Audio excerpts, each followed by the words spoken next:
Hey, what's up guys, and welcome to this video. This video is a full review of this absolutely massive, gigantic thing I've just placed on my desk right here. And it's, of course, the Philips 40-inch 4K UHD monitor. It's a product that is going to absolutely dwarf whatever desk you put it on. And for that reason, it probably is going to be a little bit more niche. But should it be? Is it a product everyone should be looking at? Or is it something that you really shouldn't even consider looking at? Well then, let's start by looking at the monitor properly. It's a 40-inch monitor with a VA panel. It uses a resolution of 3840 by 2160, all while having a 60Hz refresh rate as long as you're powering it with DisplayPort. The whole monitor itself looks pretty good. The bezels are very thin, the whole thing is very light as well when you pick it up, and the stand is very attractive.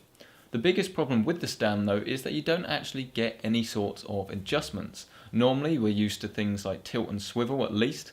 Some of them will even have pivot, but this literally has none of them. It's the default, put it on your desk setting, and that's it. So if you don't have an adjustable chair, you're going to slightly be out of luck here. That said, it doesn't make too much difference. I didn't really want to be tilting it anyway, to be perfectly honest. But of course it depends on the user, and it would be nice to have something that was a little bit more ergonomic. Assembling the monitor though is as simple as ever. It takes a couple of minutes, literally just attach the stand itself to the monitor, easy peasy, and then it's just a case of getting it set up. This is achieved with the power button, which is not like a normal sort of standby power button. It literally cuts the power completely, so your graphics card will no longer register that you've got a monitor attached to your PC if you turn it off. But once you've got it turned on, you can control the monitor with a sort of four-way switch, and this is located around the back.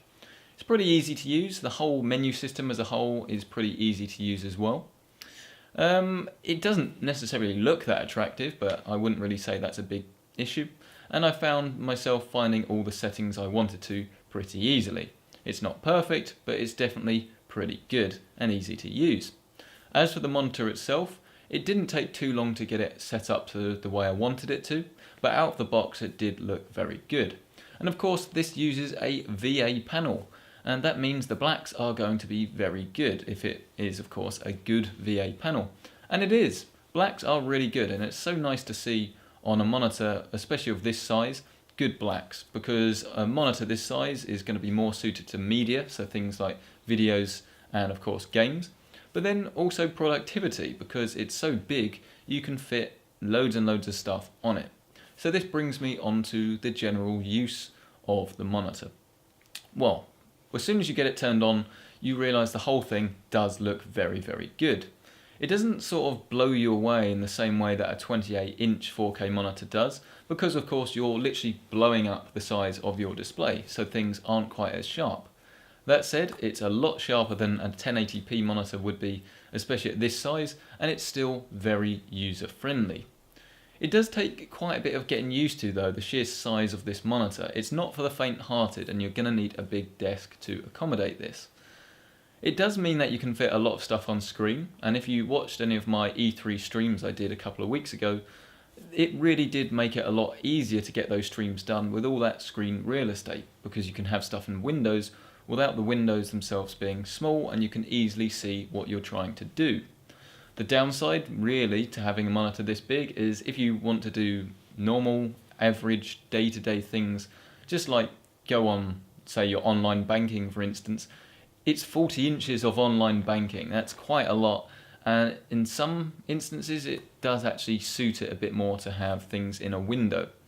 So the main downside to this is that normal day-to-day tasks do look a little bit too big.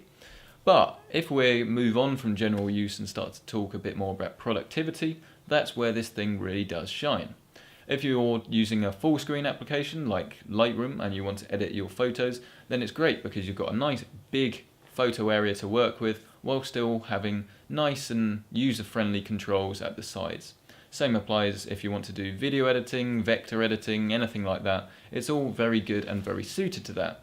And if you are just doing things where you need a lot of different screens open at the same time, having one big display to do it on really does help.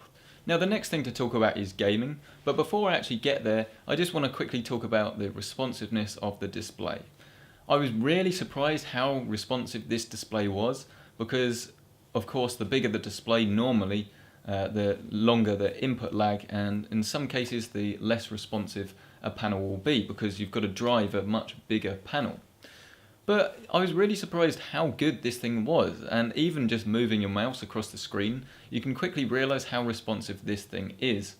You've got this thing called Smart Response, which can sort of speed up the refresh rate. Well, not really the refresh rate, it's like an overdrive setting, which basically makes the panel a bit faster, makes it a bit more responsive.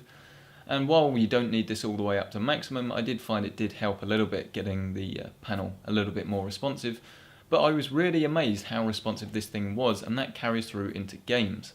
This is of course assuming you are using the DisplayPort and running this at 60 Hz. There are two HDMIs as well, so two HDMI 1.4s if you want to put things like games consoles or something into this monitor.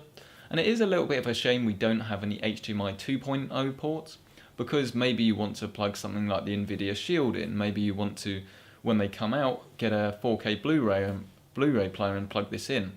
And while you'll be able to do that with a Blu-ray player, you won't be able to do it at 60 Hz if we do ever see any 60 Hz content. But if you do want to just use any HDMI 2.0 device, you are sadly out of luck. But to be honest, the majority of users aren't going to have any HDMI 2.0 devices that aren't a PC that they're going to want to plug into this thing. So for the time being anyway, it's not too much of an issue. But relating that to gaming performance is really very, very good. Now, the aim of the game here is to use the highest resolution you can, because of course 1080p isn't really going to look very good, and it doesn't look great if you're sat up front, up close with this monitor, because it's 40 inches. But as soon as you play at anything like 1440p Quad HD, or of course the full fat UHD 4K, you are in for a treat, because things do look very, very good. Whether you're playing a first-person shooter or a third-person action game like Batman, even at 30 Hz, really, this thing does look very good. And being a VA panel, Batman really does benefit from those really good blacks that you get. Of course, it's all set at night, everything's quite dark, and the contrast really is quite something. So, gaming performance then, there's not really anything to be sniffed at. As long as you're not running this thing at 1080p, you really are going to get some good gaming performance. And it really does beg the question whether this is a monitor you should be buying, because you're getting all these great features like great productivity and great gaming and great video playback, because of course it's a VA panel and you get great blacks. But you are having to settle for something that is absolutely massive on your desk. So this kind of brings me a little bit on to the conclusion. This is something that is truly a very, very special monitor, because it takes something to actually make a monitor that's this big and then for it to be good. And this isn't just a good monitor. For a 40-inch VA based monitor, this is pretty close to being perfect. I would like to see some HDMI 2.0 ports. I would like to maybe see a different power switch, so it wasn't just on off, so there was like a standby mode, because I was finding that if I ever forget to turn the monitor on, then you just won't get any display, and then the graphics card will kind of have to slowly kick in and find it. But all of those are pretty small, minor problems. The main real problem I have is that it's a 40-inch monitor, and it's not always what you want on your desk, and it's not like it's something you can just get out when you need it. So you're committing to a 40-inch monitor.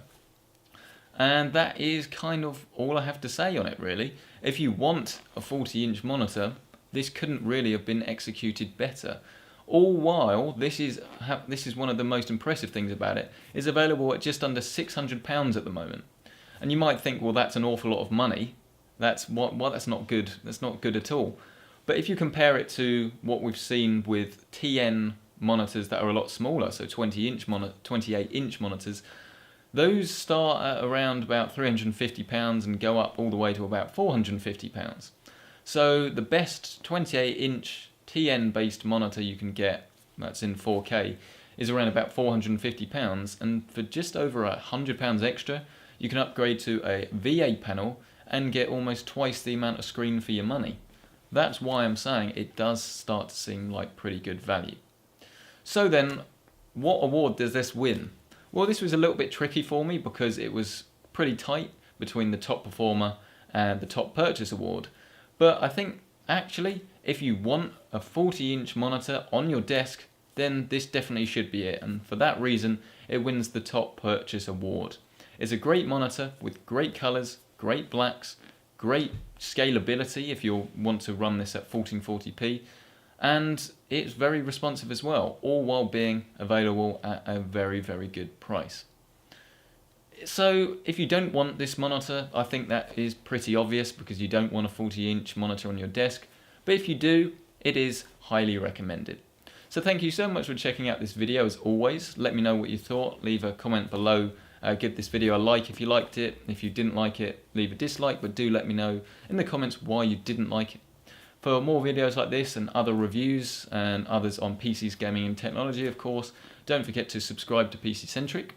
And like I say, hit me up at PC Centric on Twitter if you have any questions, or just leave a comment below. Thank you so much for watching this video as always, and I'll see you in the next one.